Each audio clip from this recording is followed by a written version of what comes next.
and welcome to Season 1 of the new series Teaching Matters on the PsychSessions Network. This series is co-hosted by Dr. Rob McEntarffer, who serves as an assessment specialist for the Lincoln Public School System in Lincoln, Nebraska, and me, Eric Landrum, your humble podcast servant from Boise State University and co-founder of PsychSessions. Rob and I, we had a blast recording these chats, 12 episodes in all in Season 1, including this brief introductory episode. Episodes 2 through 12 range in length from 16 minutes to 35 minutes each. So they are meant to be bite-sized, suitable for binge listening if you wish. Oh, we ramble quite a bit, and at times you might laugh with us or laugh at us. Honestly, we don't care which. Please know that the viewpoints expressed here represent Rob and Eric's own opinions respectively, and not the opinions of their individual employers. As we discuss teaching matters, we hope these conversations will be provocative and thought-provoking. If you have ideas for future episode topics or want to comment, most podcast outlets allow for comments, or you can email us at psychsessionspodcast@gmail.com. Now, I will put that email address in the liner notes for each episode, show notes, but here it is again, all one word, psychsessionspodcast@gmail.com. Thank you so much for listening, and enjoy Season 1 of Teaching Matters.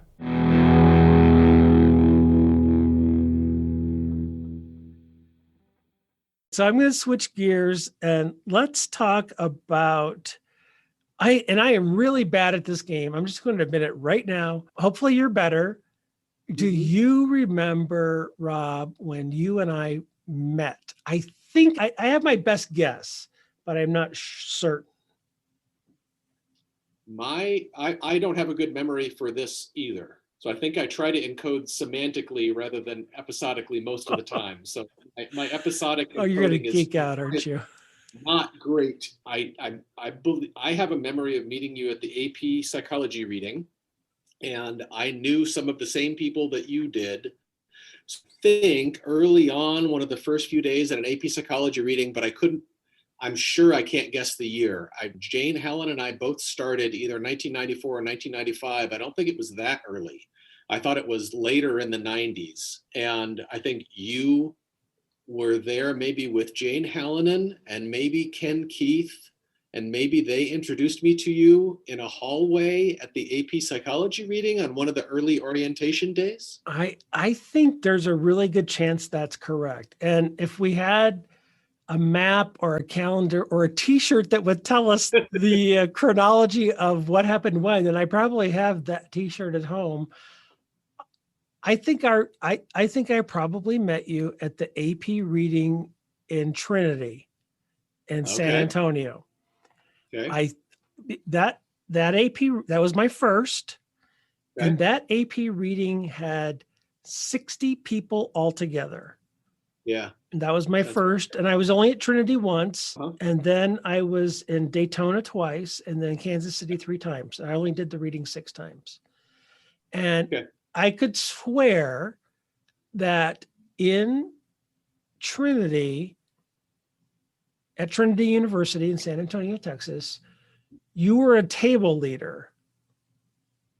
Yep. And Randy Ernst was the question leader. Yep. And I want to say Sam Cameron was the chief reader. Thank you. Yeah. And I'm pretty sure that is my earliest definitive memory of meeting with you and working with you. I don't think you were my particular table leader. I guess maybe there's pictures of that somewhere, or scans of pictures. Yeah, Charlie's the best one for photos typically. Would Jane have been the other question leader? So Randy was the high school question leader and Jane was probably the college question leader? Yeah, I think Jane was the question leader because I think that year you were a table leader in Jane's room. Does that sound right? I think so, because I don't think I ever got to work with Randy when I was a table leader and he was the question leader. So and I think that's right. Maureen McCarthy was another TL, probably along with you. And with 30 people in our room, I don't know how many TLs there would have been, but not that many. No, it was a pretty small crew. Maybe 3 or 4. Yeah, and we were only at Trinity once. Oh, really? Okay. So we could figure out that year with enough t-shirt research. We Yeah, could I'm figure pretty that sure we out. were only at 20 months. It was nice, hilly campus. It's kind Yeah, of cool it atmosphere. was. Yeah. But so that's my clearest, earliest recollection of you. And I know you were called Young Rob then. I Yes. definitively remember that. And I also remember being in that room with Maureen in that room because we played a joke on Maureen involving I think I remember this one. a booklet that Yes. I really won't repeat unless we have her Yeah. on as a guest. And I would That have to sounds use really careful language. that's a good rule. Yeah. And those are the shenanigans that would definitely not happen under the current College Board regime at the reading of. No, Yeah. no. I actually, for a skit later on in Daytona, I spent half of a day, not scoring, but creating a fake book with colored paper and tracing the outline of a fake book so that during a skit, I could tear a book because there were no extras, and heaven forbid you couldn't touch a real book outside of the room. But in the era of skits, I tore a book as part of that. And then Sue Obetz, bless her heart, played along and came up and read me the riot act in the middle of a skit. And that was great fun. Somewhere, just because we've said the words College Board and tear a book out loud, somewhere there's an alarm going off in ETS or College Board. There is. If you're familiar with the klaxon sound from Star Trek, that yeah, absolutely. People are scrambling. I can never remember if it's DEFCON 1 or DEFCON 5 that gets that's the worst level of alert. I get those confused. If I see you hustled off by people in black power suits, I'll know what happened. Yeah, you'll know that they're back and I'm in trouble again. Absolutely. Right. And in one of those skits, in a Gilligan's Island skit, if I'm now having a flashback, you played Gilligan. I did. Yeah, those were fun. I got hit with the skipper took my bucket hat off my head and hit me with it, just like they do in Gilligan's Island. Well, our memories corroborate each other pretty well. I think we're pretty close. Yeah, I think it is too. I may have certainly. Were you involved with TOPS at all before you were involved with AP reading? Yeah, not much before, because my origin story with the AP reading happened because of the aforementioned Randy Ernst. So Randy and I taught in the same district. We still live in the same town. And I had only been teaching psychology. We didn't even have an AP psychology class at the time. In our district, we called it honors or differentiated psychology. But I remember sitting in my classroom and Randy was off the AP reading. And I got a call from Randy and he said, "Rob, what you doing?" Grading. "Randy, what you doing?" "I'm at the AP reading." "Cool, Randy, great. Keep bragging. That's great. Why are you calling me?" And he said, "If you can be on the plane by 6 o'clock tonight, you can come to the AP reading." So I finished my grading quickly and talked to my very understanding spouse and hustled to the AP reading. And this segues into the Young Rob story. We think we're ready for the Young Rob story? Yeah, almost. But so you get this. And so at that time, the idea of being a part of the AP reading was desirable to you. Yeah. But you finished your grading first. Students, I had to turn grades in. So in high school, the deadline so you have your last day of class, and then you've got to turn grades in fast because they have to transcript those grades and they've got to figure out who's graduating, and the diplomas have to get printed all in a super. Okay. So it was an end of, not semester, but end of year situation. Yeah. It wasn't a Tuesday night with grades.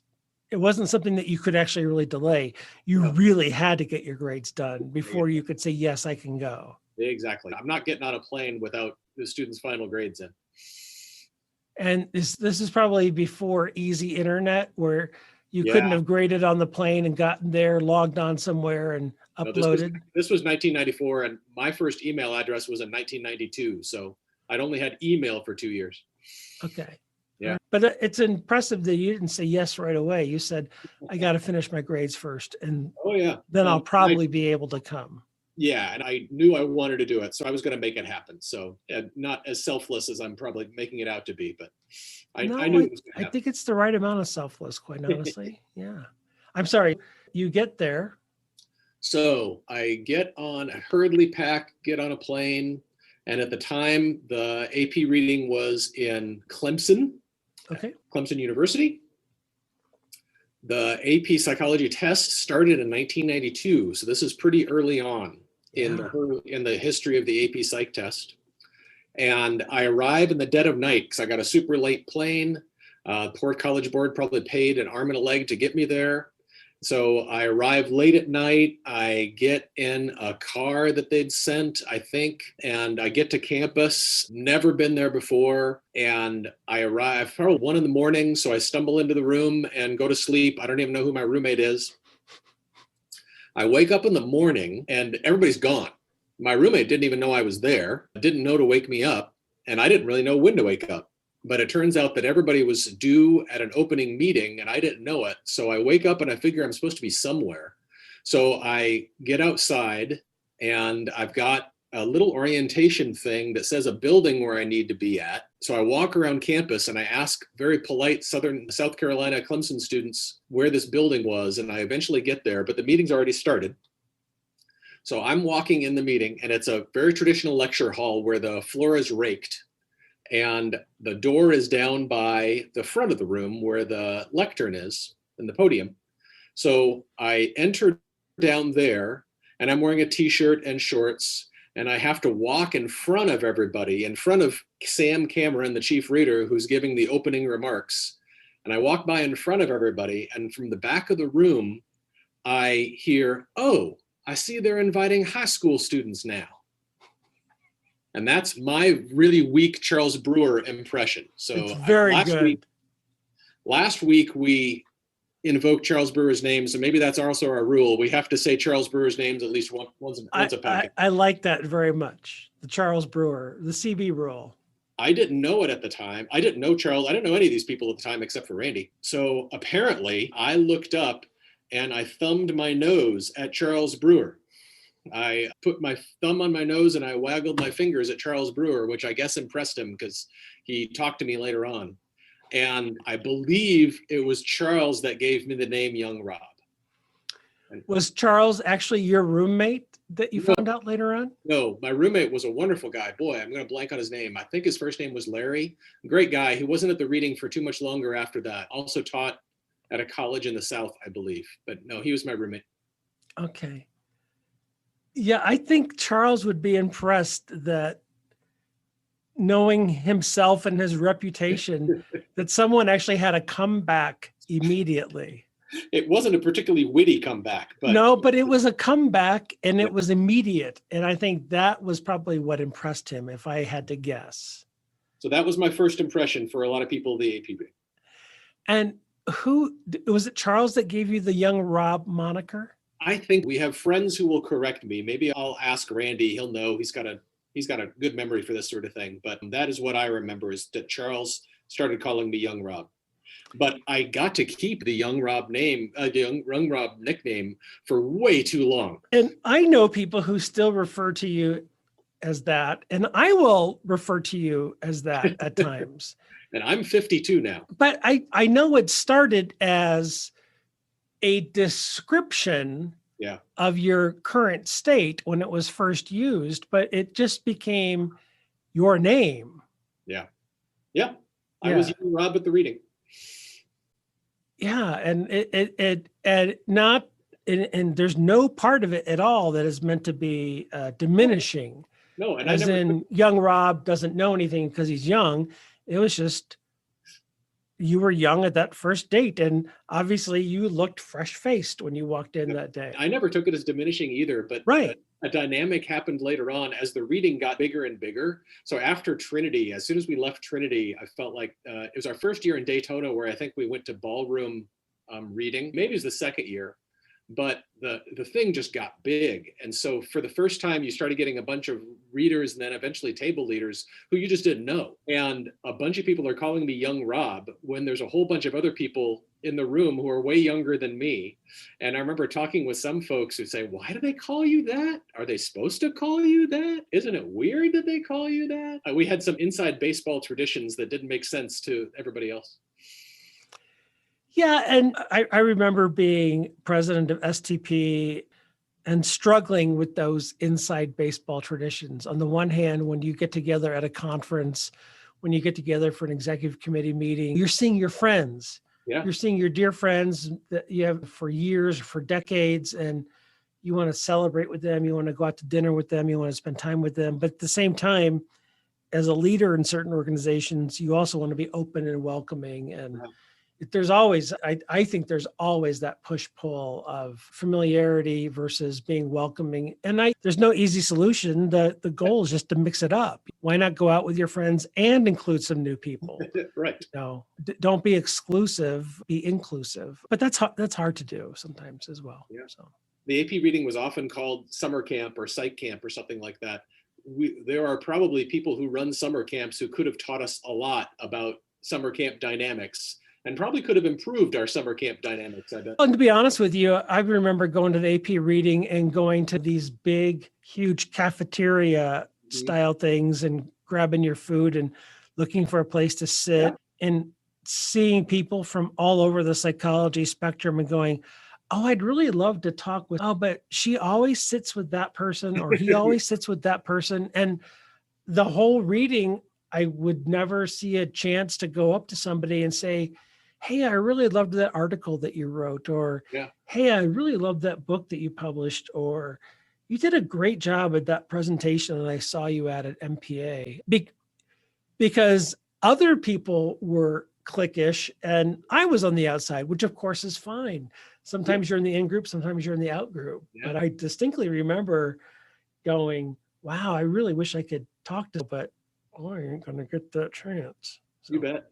And everybody in the room intellectually knows about in-group, out-group, and intellectually knows about spotlight syndrome. We have all that knowledge, and yet we can't overcome it at our own little psych camp. Or we just choose not to overcome it because if you're going to be away from home and you're going to do that dreadful thing of grading from 8 a.m. to 5 p.m., you want to spend every ounce of freedom with your friends, which is the only reason why almost the only reason why most people would ever return after the first year. Yeah.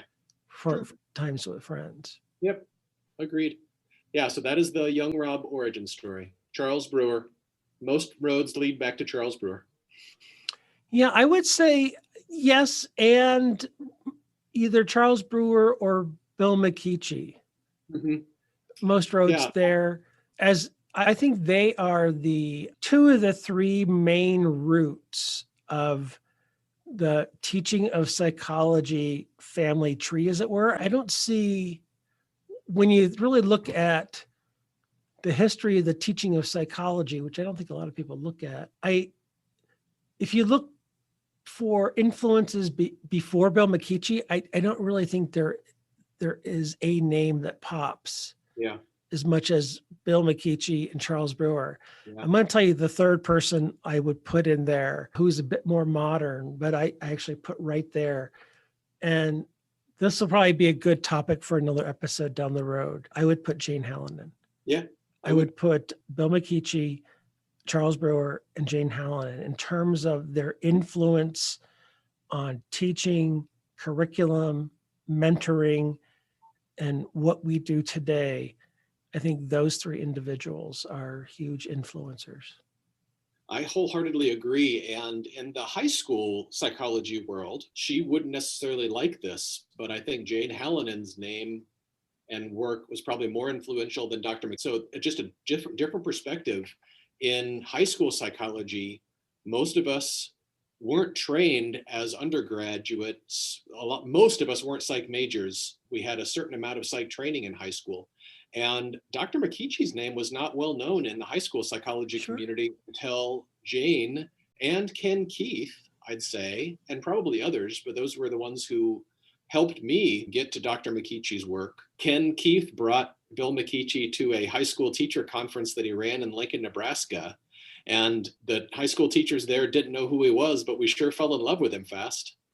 Yeah, I think both Bill and Charles, once they would present to an audience like that, would be easy to adore and fall in love with. When we do our Dr. Mikichi episode, I'll talk about the talk that he gave at that conference, which was funny and great. But Jane's work she did a book called Critical Thinking Companion, which was incredibly important to high school psychology teachers, and her work at the reading, and then her incredible advocacy for TOPS and high school teachers within APA. So I like this. We're building our Mount Rushmore, a much more inclusive Mount Rushmore of teaching with psychology folks. Yeah, and I got to tell you off the top of my head, I don't have a fourth. I mean, I could speculate, but I would really want to think about it. Those three pop for me. Would you put Dave Myers up there because of the textbook or not?